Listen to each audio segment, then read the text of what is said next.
maintenant lire les textes en rapport avec la prédication. Et je vous invite à ouvrir vos Bibles dans le premier livre de Samuel, 1 Samuel 17, d'abord les versets 1 à 11. Les Philistins mobilisèrent leurs troupes pour une expédition guerrière. Ils se rassemblèrent à Soko, en Juda, et dressèrent leur camp entre Soko et Azéka, à Éphès-Dammim. Saül, de son côté, rassembla les hommes d'Israël, et ils campèrent dans la vallée du Chêne. C'est là qu'ils prirent position en ordre de bataille face aux Philistins. Ceux-ci occupaient un versant de la montagne et les Israélites le versant de montagne qui lui faisait face. Et la vallée séparait les deux armées. Alors, un champion sortit du camp des Philistins. Il s'avança vers Israël. C'était un géant, mesurant près de 3 mètres, nommé Goliath, originaire de Gath. Il était revêtu d'un casque de bronze et d'une cuirasse à écailles en bronze pesant une 60aine de kilos. Ses jambes étaient protégées par des plaques de bronze et il portait en bandoulière sur ses épaules un javelot de bronze. Le bois de sa lance avait la grosseur d'un cylindre de métier à tisser. Le fer de lance, à lui seul, pesait près de 7 kilos. Il était précédé d'un homme qui portait son bouclier. Il se campa face aux troupes israélites et leur cria : « Pourquoi vous êtes-vous rangés en ordre de combat ? Moi, je suis le Philistin, et vous, les esclaves de Saül. Choisissez parmi vous un homme, et qu'il m'affronte au combat singulier.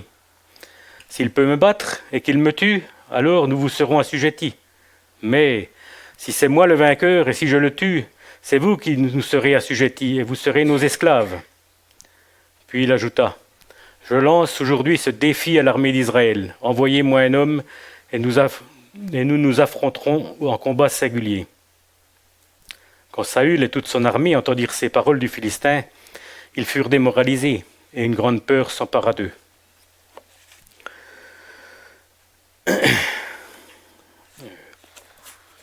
Nous lirons ensuite à partir du verset 22 jusqu'au verset 26, toujours au chapitre 17. David déposa son chargement et le confia au gardien des bagages, puis il courut au front. Aussitôt arrivé, il vint demander de leurs nouvelles à ses frères. Pendant qu'il parlait avec eux, Goliath, le champion des Philistins, originaire de Gath, sortit de leur rang et lança son défi habituel. David l'entendit. À la vue de cet homme, tous les soldats d'Israël s'enfuirent terrorisés. « L'avez-vous vu s'avancer contre nous » dit l'un d'eux. « Il vient encore insulter Israël. Celui qui le tuera recevra de grandes richesses de la part du roi, qui lui donnera en plus sa propre fille en mariage, et exonérera toute sa famille d'impôts. » David demanda aux hommes qui se tenaient autour de lui : « Qu'est-ce que l'on donnera à celui qui abattra ce Philistin et qui lavera le peuple d'Israël de la honte qu'il lui a infligée ? Qu'est-ce donc cet incirconcis de Philistin pour oser insulter les bataillons du Dieu vivant ?» Et ensuite, à partir du verset 32 jusqu'au verset 54.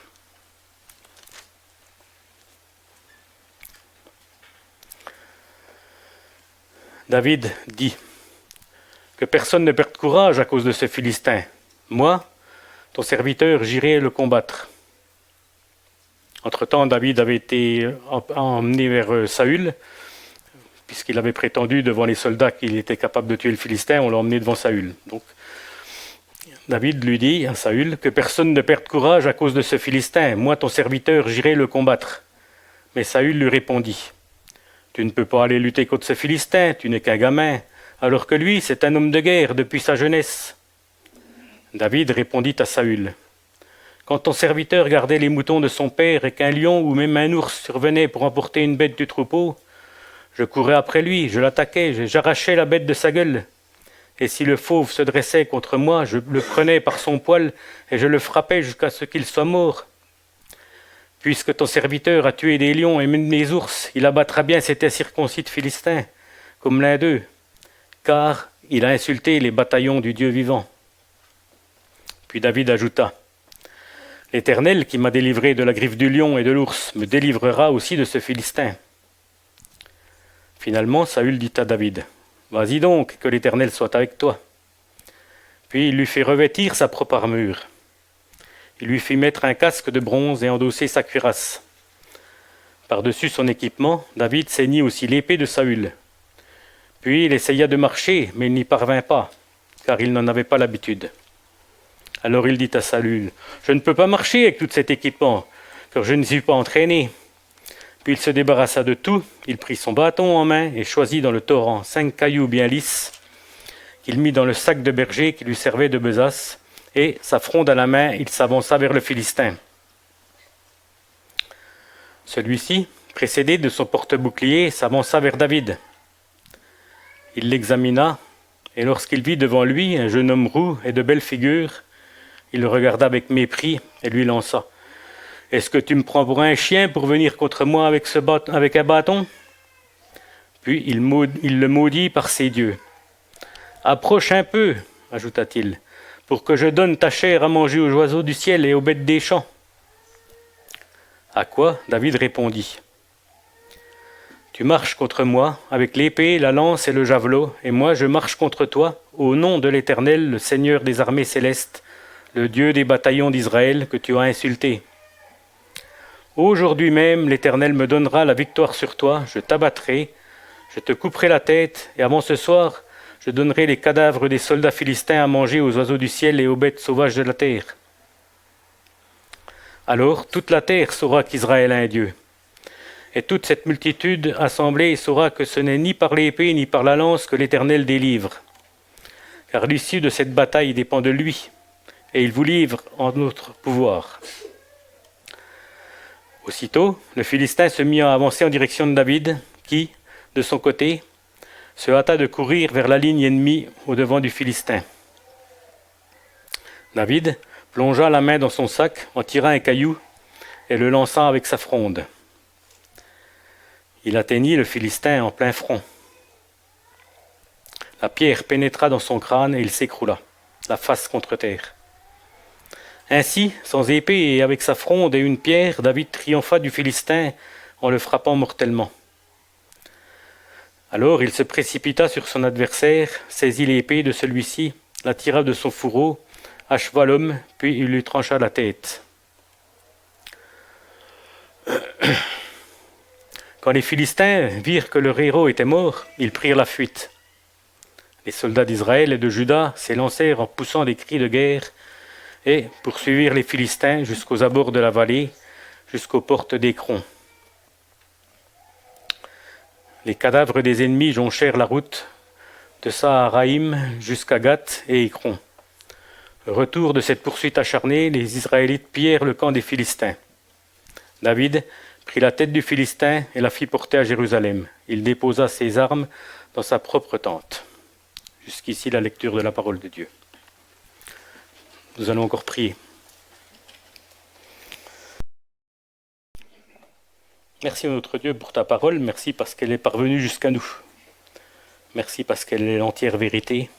Merci parce qu'elle est entièrement inspirée de toi. Merci parce que tu nous l'as donnée pour nous éclairer sur nous-mêmes, sur notre besoin d'un sauveur, pour nous éclairer sur toi, toi le Dieu 3 fois saint. Et maintenant, nous te prions encore de joindre par ton esprit notre frère et pasteur Valentin, qui va nous expliquer ta parole, nous apporter de ta part un message, ce que toi-même tu veux nous dire. Nous te prions que tu l'inspires pleinement. Et nous te prions aussi que tu nous donnes à nous des cœurs attentifs, des oreilles ouvertes pour écouter ce que toi-même tu veux nous dire. Nous te prions encore aussi pour les enfants qui vont rejoindre leur groupe, te demandant qu'eux aussi puissent être enseignés dans la vérité et que là aussi, par ton esprit, tu sois à l'œuvre dès leur jeune âge, dans leur cœur. Et nous te prions que, dans ta grâce, tu fasses aussi d'eux tous tes enfants. Te prions dans le nom de Jésus. Amen.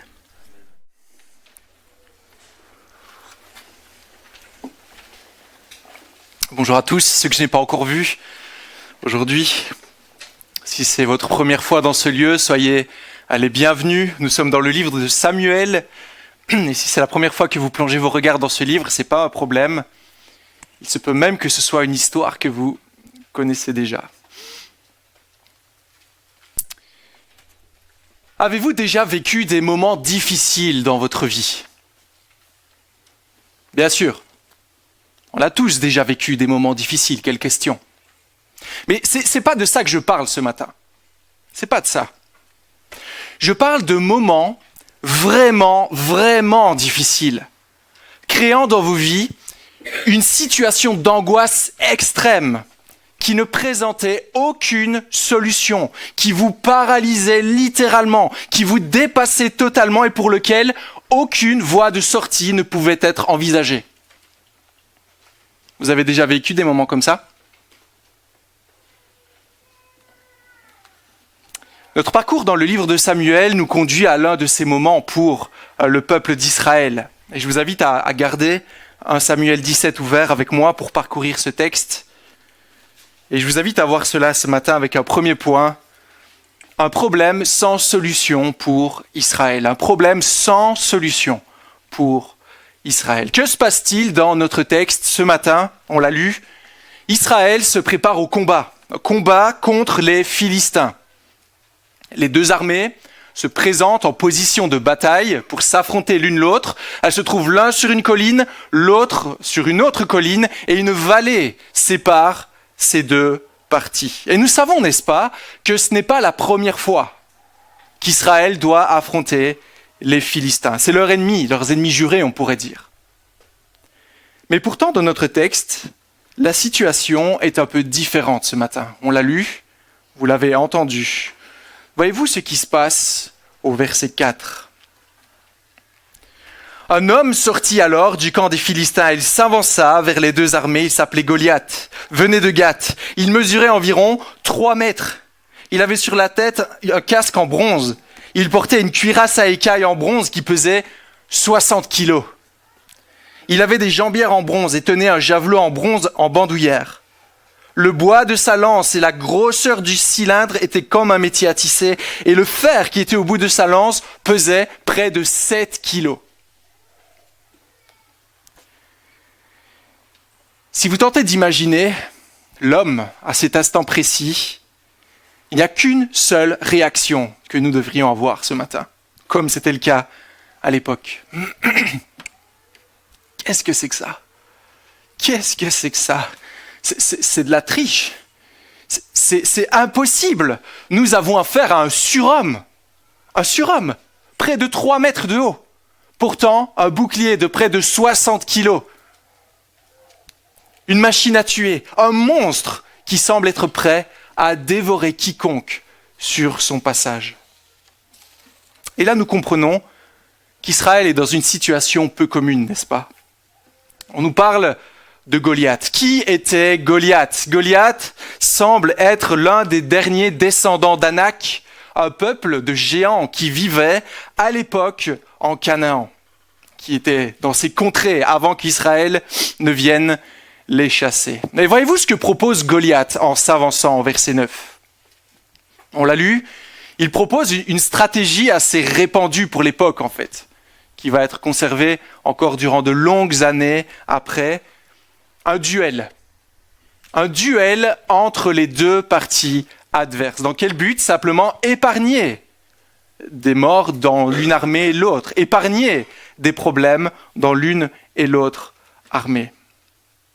Verset 4, il faut un champion, c'est-à-dire un homme qui se place entre les deux, un homme qui représente un camp et qui doit affronter un autre homme qui représente l'autre camp.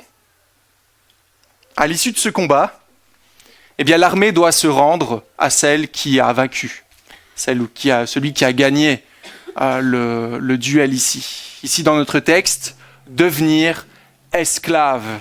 Alors, bien sûr, ici, les Philistins ont un argument particulièrement marquant.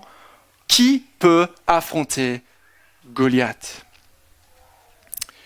Celui qui ira affronter Goliath, s'il perd, tout le peuple d'Israël deviendra esclave des Philistins. Mais voyez-vous ce qui se passe dans notre texte quand on l'a lu? Ce qui se passe pour Israël lorsqu'il voit ce géant s'avancer encore et encore. Dans un sens, ils sont déjà esclaves des Philistins, trouvez-vous pas? Ils sont paralysés, incapables d'agir. Il n'y a pas de liberté ici. L'armée est là, prête à se battre, mais ne peut rien faire. Ils se disent en gros, nous n'aurons jamais la victoire sur un tel individu. Que pouvons-nous faire? Et on voit cela avec la répétition du verset 11 ici. Tout Israël furent effrayés et remplis de peur. Et on sait dans la parole que quand il y a des répétitions comme celle-là, eh bien ça montre à quel point cela était important, cela était particulièrement fort ici donc. Verset 24, un peu plus loin. À la simple vue de cet homme, tout Israël prit la fuite et furent remplis de peur. À la simple vue de cet homme, ces grands guerriers, ces hommes de guerre, ces militaires avaient peur. Et ça se passa ainsi pendant 40 jours, sans cesse, 40 jours, jusqu'au moment où David, fils de Jessé, que nous avons rencontré pour ceux qui étaient avec moi la dernière fois, David passa par là. Je vous invite à lire avec moi le verset 25 et 26 qui nous montre l'attitude de David lorsqu'il voit cela, lorsqu'il est confronté au problème de Goliath. Chacun disait, verset 25, « Avez-vous vu s'avancer cet homme? C'est pour jeter un défi à Israël qu'il s'est avancé. Si quelqu'un le tue, le roi le comblera de richesses, il lui donnera sa fille et libérera sa famille de tout impôt en Israël. » David demanda aux hommes qui se trouvaient près de lui, « Que fera-t-on pour celui qui tuera ce Philistin et qui écartera la honte d'Israël ? Qui est donc ce Philistin, cet incirconcis pour insulter l'armée du Dieu vivant ?» Voyez-vous ce que nous retrouvons dans ces paroles? La même flamme que celle que nous avions vue précédemment avec Jonathan, le fils de Saül, en 1 Samuel 14. Jonathan qui, si vous vous le rappelez, était parti seul avec son porteur d'armes derrière lui pour affronter l'armée des Philistins. Et si vous vous rappelez, il avait fait ça pour la gloire de Dieu. Notez ici, ce qui motive David à agir, à parler comme cela, il n'agit pas encore, eh bien, ce n'est pas la promesse d'un butin, mais le simple fait d'entendre ce Philistin, cet ennemi d'Israël, cet incirconcis qui n'a rien à faire avec Dieu et son peuple, se lever et s'opposer au Dieu vivant, rien que cela, c'est une pensée insupportable pour David. Insupportable. David connaît son Dieu. Il sait que lui seul est un Dieu de gloire. Il sait que lui seul est Dieu. Et qu'il ne pourra jamais être battu par un homme aussi important, imposant soit-il. Que se passe-t-il alors quand on entend qu'un tel homme est motivé comme cela? Eh bien, évidemment, ce message parvint jusqu'aux oreilles de Saül. Et voyez ici à nouveau le zèle avec lequel David parle à Saül au verset 32. Regardez le verset 32. C'est David ici qui rassure le grand roi Saül. David dit à Saül que personne ne se décourage à cause de ce Philistin. Moi, ton serviteur, j'irai me battre contre lui. Moi, j'irai me battre. Pas d'inquiétude à se faire. Aucun problème. Mais voyez-vous la réponse de Saül au verset 33 ? Tu ne peux pas y aller. Tu ne peux pas aller vers ce Philistin pour te battre avec lui, car tu n'es qu'un jeune garçon. Lui, c'est un homme de guerre depuis sa jeunesse. Et là se trouve tout le problème pour Israël.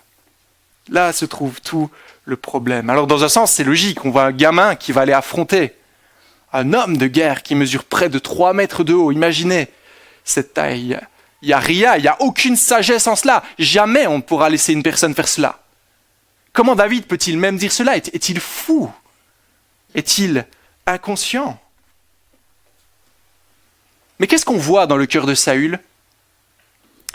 Les apparences, les apparences. Voici un roi qui, au passage, n'en est plus un aujourd'hui, qui assume enfin entièrement ce qu'il croit dans son cœur. Saül regarde à ce qui frappe les yeux. Voilà ce qui lui donne foi, que quelqu'un peut agir ou pas. Et c'est la même chose pour le peuple de Dieu. Et on retrouve généralement cette manière de faire.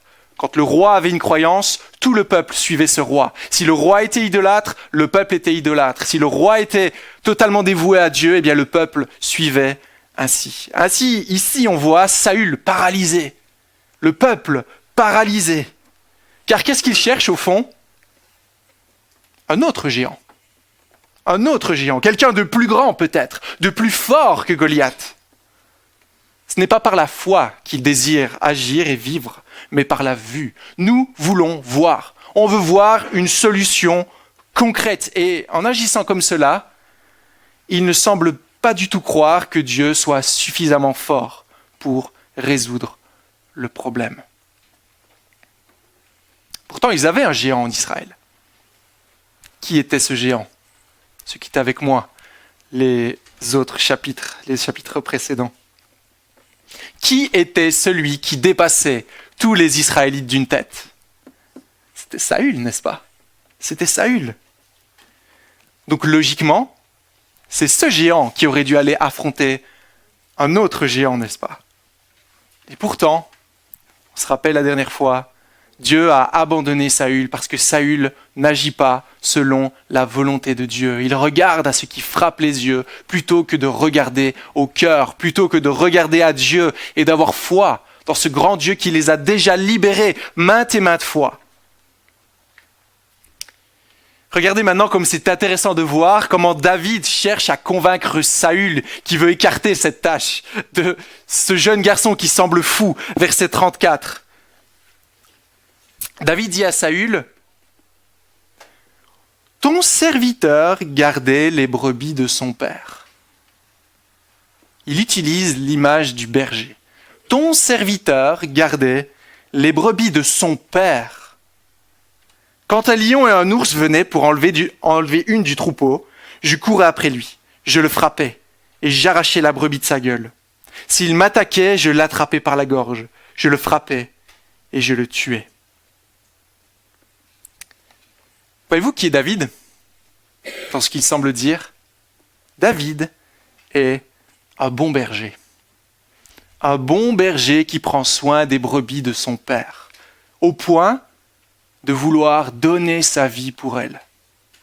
Je ne lis pas l'évangile ici, on est en 1 Samuel. Intéressant, n'est-ce pas, de voir ces qualités chez David.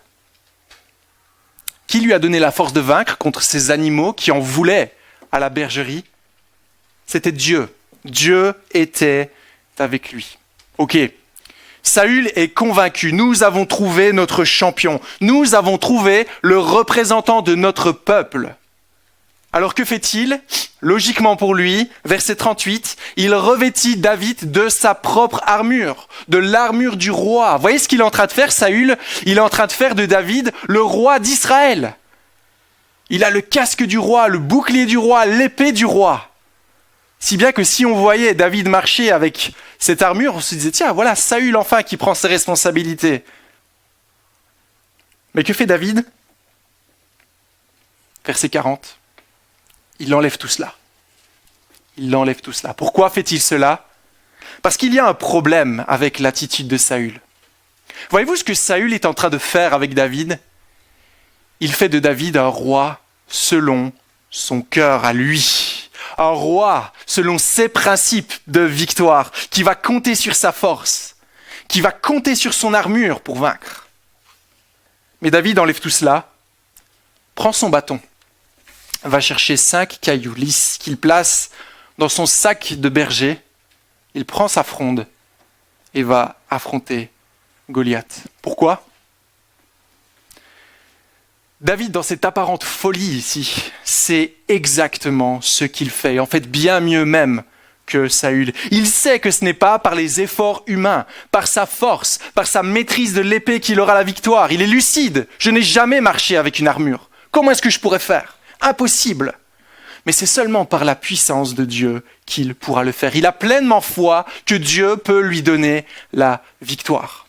Il sait qu'il n'a pas besoin d'artifices humains, que toutes les solutions que les hommes peuvent donner, aussi efficaces semblent-elles, ne pourront jamais lui donner la victoire. Le combat est trop grand, beaucoup trop démesuré. Mais pourquoi s'équipe-t-il ainsi ? Pourquoi s'équipe-t-il ainsi ? 5 pierres, un bâton, une fronde. Tout de même, il va affronter un guerrier, n'est-ce pas ? Il va livrer un duel armé. Pourquoi fait-il cela ? Simplement car David a un animal à tuer. David a un animal à tuer. Et c'est le deuxième point pour nous ce matin. David va couper la tête du serpent. David va couper la tête du serpent. À quoi servait une fronde à cette époque ? Vous savez ? Alors on le sait plus ou moins dans les milieux évangéliques. J'ai été voir quand même ce que Wikipédia disait à ce sujet. Et voilà la définition. C'était une arme utilisée par les bergers pour défendre les troupeaux contre les loups et les autres prédateurs. Très bien. Voici une arme qu'on utilisait contre des animaux. L'ancêtre du lance-pierre, si vous voulez. Ce n'est pas ainsi qu'on part à la bataille. Ce n'est pas ainsi que l'on va combattre un homme. On n'affronte pas une armée jusqu'aux dents avec des pièges à souris, n'est-ce pas ? Et ici, c'est un peu ce qui se passe. Et regardez, le verset 43, Goliath l'a bien compris. Quand il voit David s'approcher, que dit-il ? « Suis-je un chien ? Suis-je un animal ? Pour que tu viennes ainsi ? Prends au moins un bouclier, prends au moins une épée. » Ça, c'est moi qui ajoute. Mais c'est ça qui est là derrière. « Suis-je un chien ? Vas-tu me frapper comme un mouton ? » Mais pourquoi David vient-il comme cela ?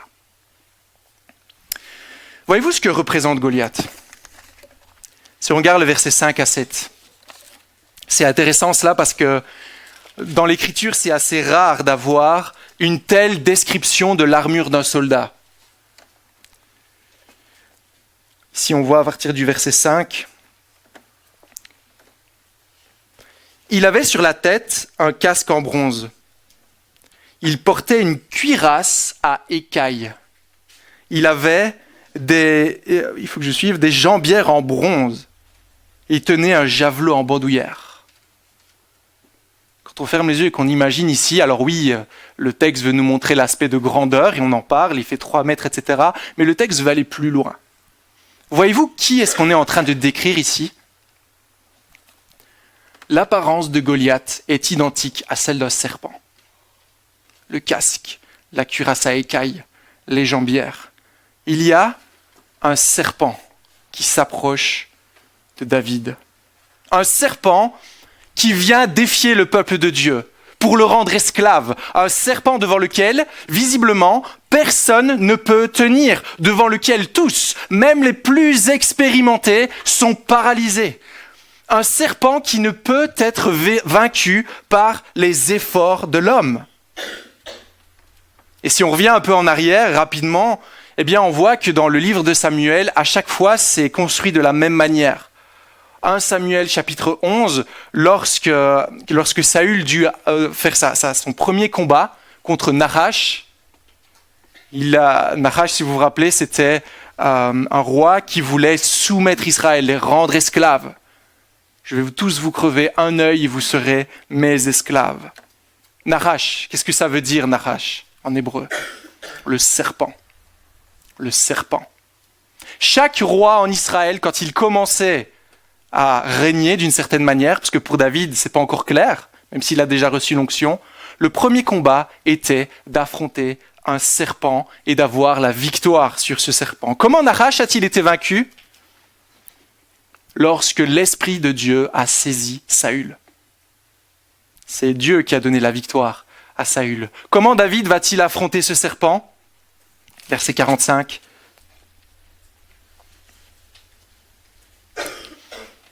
David dit aux Philistins, « Tu marches contre moi avec l'épée, la lance et le javelot.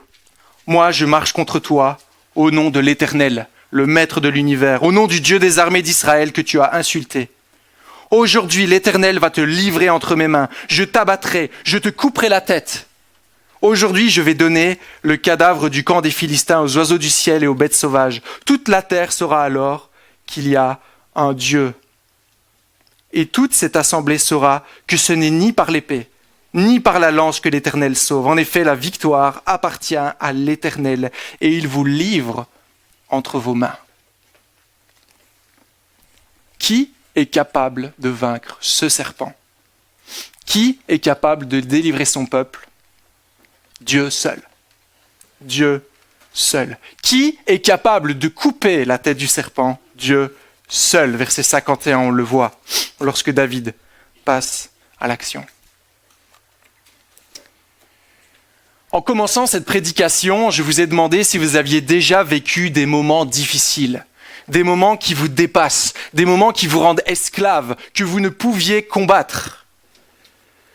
Peut-être que certains n'avaient pas tellement d'exemples, mais que d'autres en avaient des exemples bien clairs, de moments douloureux. Et j'espère ce matin que je ne vous fais pas revivre des moments douloureux, ce n'est pas le but. Mais il y a une chose, chers frères et sœurs, chers amis, ce matin, que nous devons comprendre. La réalité de ce texte est bien plus profonde que les petits problèmes d'une armée, ou que nos petits problèmes de nos vies, même s'ils semblent nous dépasser à certains moments. Comme le dit Jean Calvin, c'est dingue. Même quand tout va mal, les choses peuvent encore devenir infiniment pires. Même quand tout va mal, les choses peuvent devenir encore infiniment pires. Et l'on se dit quoi? Peut-être certains ce matin ont vécu des défis vraiment compliqués. Ils se disent, mais qu'est-ce qui pourrait m'arriver de pire? De quoi parle-t-il? Eh bien, Jean Calvin a en tête la condition de l'homme, qui depuis sa venue en ce monde est dans une problématique énorme, parce que l'homme a péché. L'homme a désobéi à Dieu. L'homme a préféré devenir son propre maître. Il est devenu l'esclave d'un serpent. Et nous avons tous un ennemi qui nous rend esclaves aujourd'hui, car tous autant que nous sommes, nous dit la parole, nous avons tous rejeté l'Éternel. Et si vous l'avez compris, je pense, à ce stade, cette histoire n'est qu'une représentation à petite échelle d'une réalité bien plus grande. Celle du péché de l'être humain qui nous tétanise, qui nous rend esclaves, devant lequel on ne peut rien faire. Celle du diable qui veut nous détruire, et ce dans cette vie, aujourd'hui, raison pour laquelle il y a tant de souffrance, raison pour laquelle on fait tant de mal, mais aussi pour l'éternité. Que pouvons-nous faire pour lutter? Quelle est la solution? Que nous dit notre texte? Il n'y a absolument rien à faire.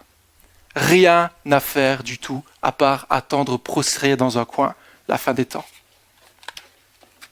Face au péché de notre cœur, il n'y a rien à faire du tout. Nous sommes dépassés, nous sommes vaincus. Il n'y a aucun artifice humain qui peut nous racheter. Très bien, tu parles de ce péché dans nos vies, mais comment voit-on cela? N'avez-vous jamais connu ces moments où vous vous dites « Pourquoi je fais ça? Pourquoi je dis ça? Pourquoi j'agis comme cela? Pourquoi il y a ce tort qui revient encore et encore dans ma vie? » Ne vous êtes-vous jamais dit « Pourquoi je souffre tant? Pourquoi je suis si mal compris? Pourquoi ma conscience m'accuse-t-elle constamment? Pourquoi ne suis-je pas en paix? Qui me libérera de ce corps de mort? » Tout cela, chers amis, cette tristesse que l'on voit assez facilement dans ce monde, eh bien, c'est l'œuvre de ce serpent qui un jour est venu sur terre pour tromper l'humanité, nous rendre esclaves du péché, et cela dépasse largement nos plus gros problèmes. Car il y a une réalité éternelle derrière cela. Demeurer esclave du serpent fera qu'on sera loin de Dieu pour l'éternité. Mais il y a une bonne nouvelle dans ce texte, je vous rassure, on va y arriver. Il y en a un qui a bel et bien coupé la tête du serpent. Qui est-il? Comment l'a-t-il fait? Comment a-t-il pu faire cela? On en avait déjà parlé la dernière fois en parlant de l'onction qui était donnée au roi, une onction qui équipait certains hommes dans l'histoire pour une mission particulière. Et on avait parlé de Jésus. Jésus, la dernière fois, qui, selon Luc 4, avait reçu une onction divine pour une mission particulière. Laquelle? Celle de sauver un peuple. Celle de sauver le monde. Mais pourquoi Jésus est-il, lui, la solution au problème? Eh bien, car Jésus a accompli ce qu'aucun autre n'a pu faire avant lui. Aucun autre. Tout au long de l'Écriture, nous voyons cette réalité qui est également la même pour nous. Tout au long de l'Écriture, nous voyons la défaite de l'homme face à Satan. Si vous lisez, si vous avez déjà lu l'Ancien Testament, on voit constamment les échecs de l'être humain qui tente de s'élever, qui se trompe. Un bon roi semble sortir, il se trompe. Ah, ce roi excellent selon le cœur de Dieu, ah, mais il a commis l'adultère, etc., etc. Toujours ces personnes qui, tentées par Satan, chutent encore et toujours. Depuis Adam et Ève, avec ce serpent qui les a éloignés de Dieu. On peut penser au Pharaon en Égypte, dans le livre de l'Exode, qui a réduit Israël en esclavage. Ils étaient seuls, incapables de faire face, incapables de s'en sortir. On voit aussi, là, avec le terme des 40 jours où Goliath était en train de maudire le peuple, eh bien, ça fait référence à 40 ans d'errance dans le désert. Vous vous rappelez pourquoi le peuple a erré pendant 40 années dans le désert? C'est parce qu'après avoir été libérés d'Égypte, Dieu les a conduits en terre promise. Et qu'est-ce qu'ils ont fait, les espions, quand ils sont arrivés en terre promise? Il y a des géants! Il y a des géants! On ne pourra rien faire, on ne pourra pas les combattre. Très bien, si c'est ainsi, alors retournez dans le désert pendant 40 années. Dans ce texte, nous retrouvons Goliath qui paralyse les plus braves des soldats pendant 40 jours. Tous ceux qui ont été tentés par le diable sont tombés. Mais il y en a un qui a tenu. Il y en a un qui n'a pas échoué devant ce serpent. Un roi qui a pourtant été tenté de la même manière par ce serpent. Vous vous rappelez, début de l'évangile de Marc, après avoir reçu l'onction, Jésus part au désert où pendant 40 jours, il est tenté par Satan. Mais qui a réussi? Jésus a tenu bon. Là où nous avons tous échoué, là où Israël a échoué, là où le monde a échoué devant le diable, lui a tenu bon. Plus encore, lui avait une mission, celle de couper la tête de ce serpent. Comment l'a-t-il fait? On se rappelle de cela ensemble. Comment Jésus a-t-il eu la victoire sur ce serpent, sur l'ennemi de nos âmes? En venant comme David, nu, sans rien, d'apparence faible, d'apparence perdant. Où est-ce qu'on voit ça? La fin des évangiles nous montre l'œuvre de la croix, où selon Genèse 3, là où l'homme a désobéi, le serpent va lui mordre le talon, mais où il va lui écraser la tête. Là où à la croix il est blessé, là où il agonise, là où il est englouti par les ténèbres de la mort, mais là où 3 jours après, il est ressuscité et a revêtu un corps incorruptible. C'est là même où 3 jours après, il écrase la tête du serpent, de sorte que nous pouvons dire aujourd'hui, pour tous ceux qui sont en lui, en Christ, ô mort, où est ta victoire? Ô mort, où est ton aiguillon? L'aiguillon de la mort, c'est le péché. La puissance du péché, c'est la loi, mais grâce soit rendue à Dieu qui nous donne la victoire par notre Seigneur Jésus-Christ. Et on arrive au 3e et dernier point pour ce matin. Regardons à Christ pour avoir la victoire. Regardons à Christ pour avoir la victoire. Si vous m'avez suivi jusque-là, nous savons alors maintenant que nous avons tous un Goliath qui se dresse dans nos vies, n'est-ce pas? Ce serpent qui nous tente constamment, devant lequel on ne peut rien faire. Et encore une fois, comprenons bien ce que nous dit le texte ici. On doit être conscient d'une chose ce matin. Face à la puissance de Satan, on aura soit l'attitude du peuple, tétanisé dans un coin, sans pouvoir bouger. On aura soit l'attitude de Saül, on se pensait fort, on se pensait juste, Mais pourtant, on reste dans l'attente du roi et on ne sort pas, surtout pas.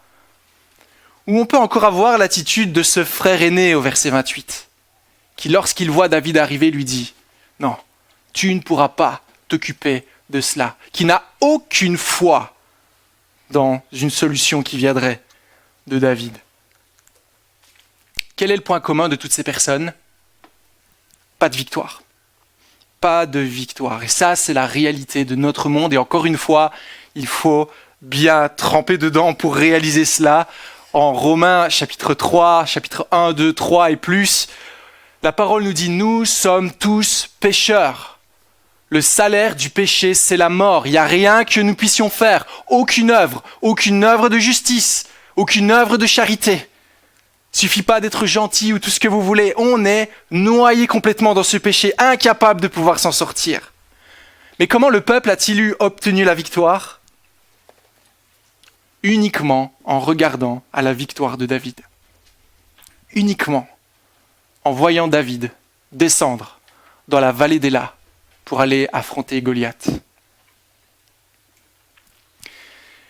Alors que faire ce matin si nous prenons conscience de ce combat dans nos vies ? Si nous réalisons qu'il y a un problème, si, comme on le dit, nous sommes convaincus de péché, si nous voyons ce mal en ce monde, chers amis, nous devons comprendre ce matin quelle est notre ultime espérance. Et elle ne se trouve pas dans notre capacité ou dans notre capacité à suivre l'exemple de Jésus, d'avoir suffisamment de foi en Dieu ou de résister comme il l'a fait. Notre ultime espérance se trouve uniquement en Christ. Lui seul est qualifié pour nous sauver. Jésus seul a été suffisamment fidèle à Dieu pour nous donner la victoire. Nous ne serons jamais suffisamment fidèles. Nous n'aurons jamais suffisamment de force, suffisamment de volonté pour pouvoir tenir bon. Jésus-Christ n'est pas un exemple dans ce texte pour nous. Il est en train de nous dire « Regarde comment il faut faire pour avoir la victoire. » Vous n'aurez jamais la même foi que moi. Vous ne pourrez jamais faire preuve d'autant de courage que moi. Vous ne pourrez jamais affronter l'ennemi. De toute manière, on n'en a pas envie.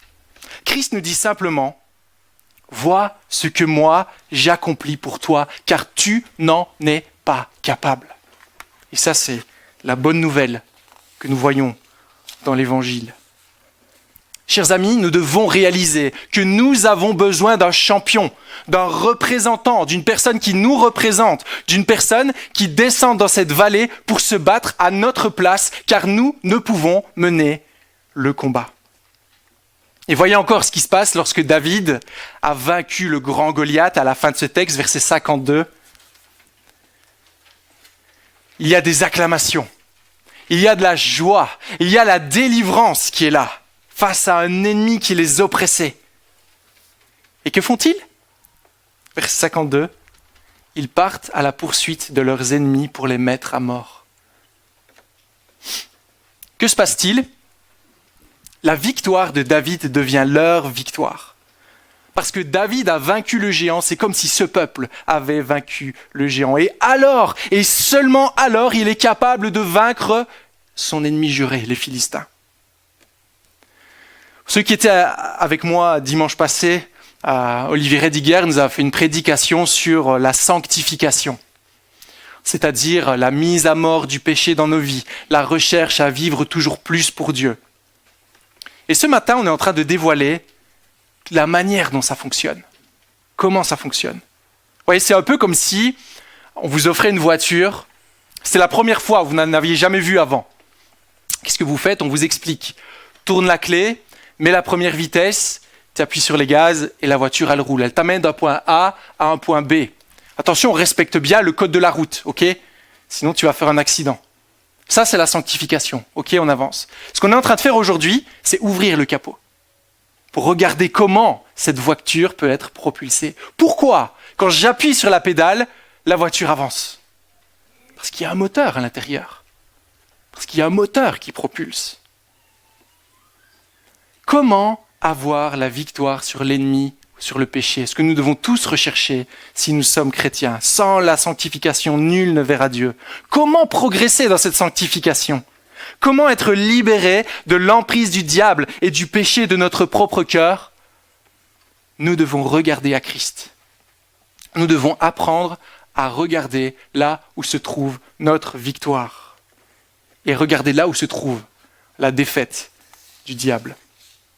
Nous devons apprendre à connaître Dieu toujours plus. Et pourtant, que faisons-nous le plus souvent pour nous approcher de Dieu?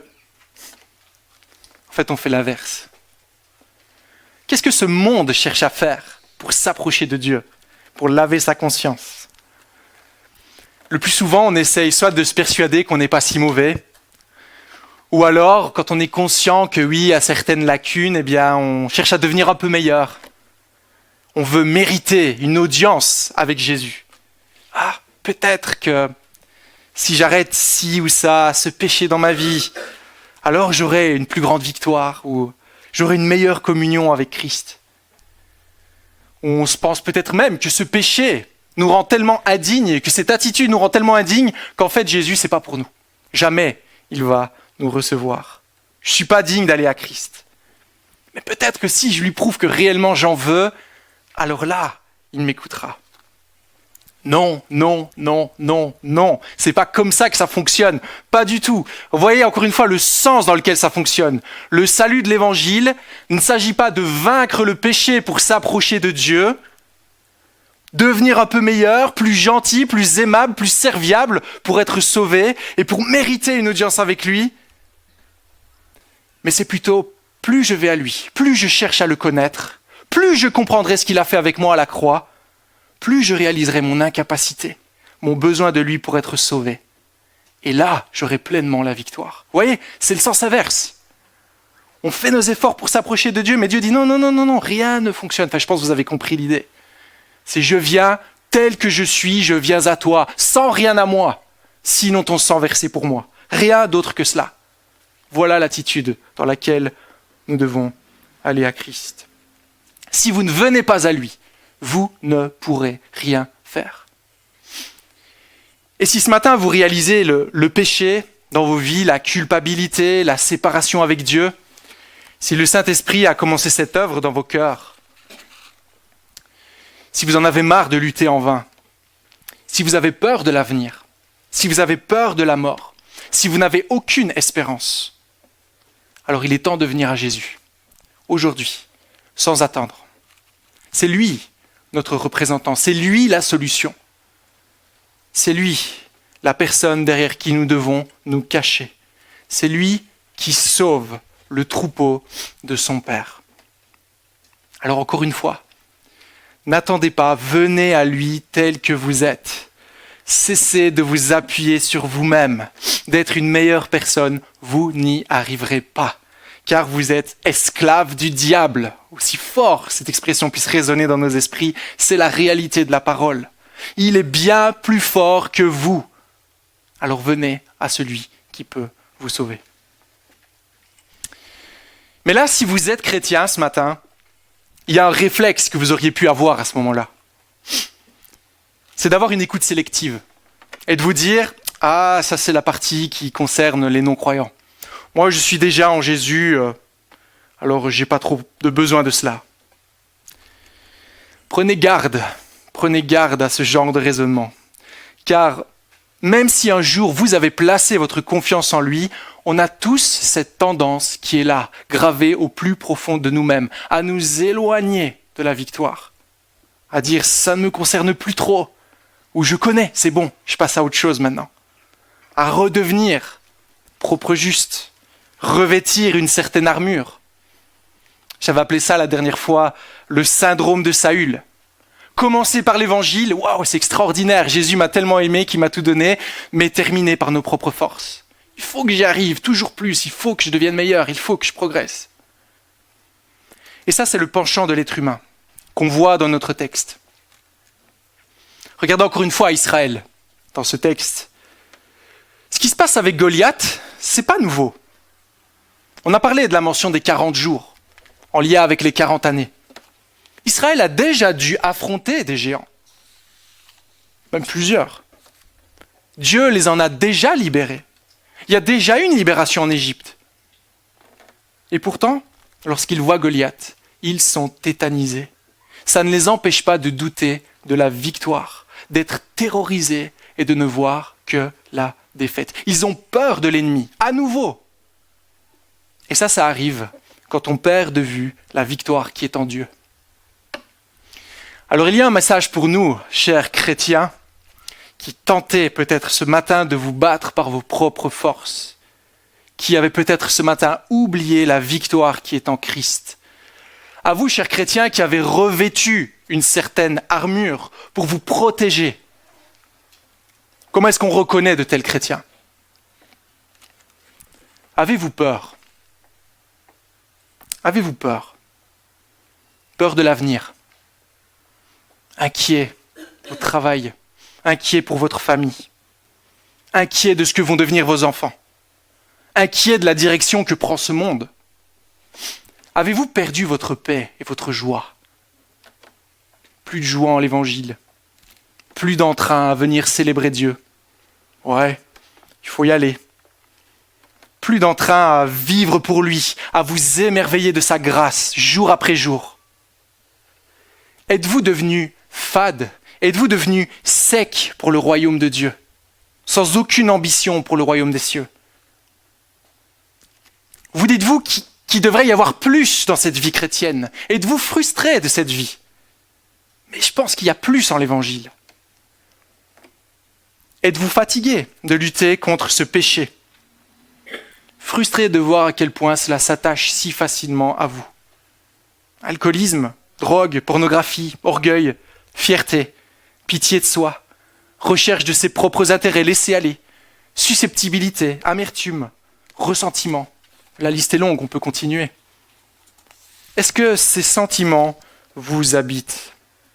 Est-ce que vous voyez tous ces péchés qui vous asservissent et enlèvent votre joie et votre plénitude en Jésus?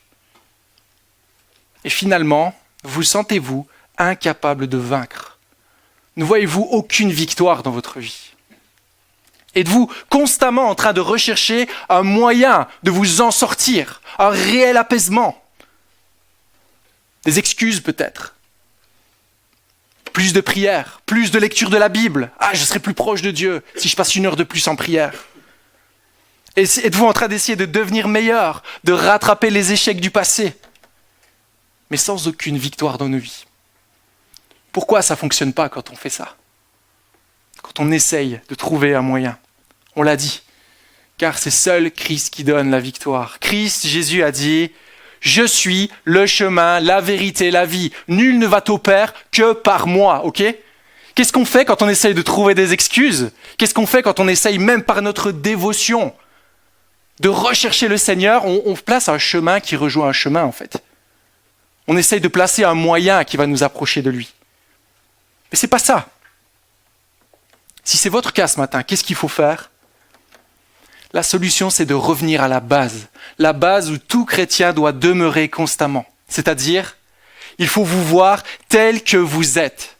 C'est-à-dire, comme des pécheurs qui ont oublié où se trouve la victoire, qui ont perdu de vue Jésus-Christ, qui l'ont mis de côté, qui ont mis d'autres personnes à la place, qui ne l'ont pas inclus dans tous les aspects de vos vies. Et on dit ça m'appartient, Seigneur.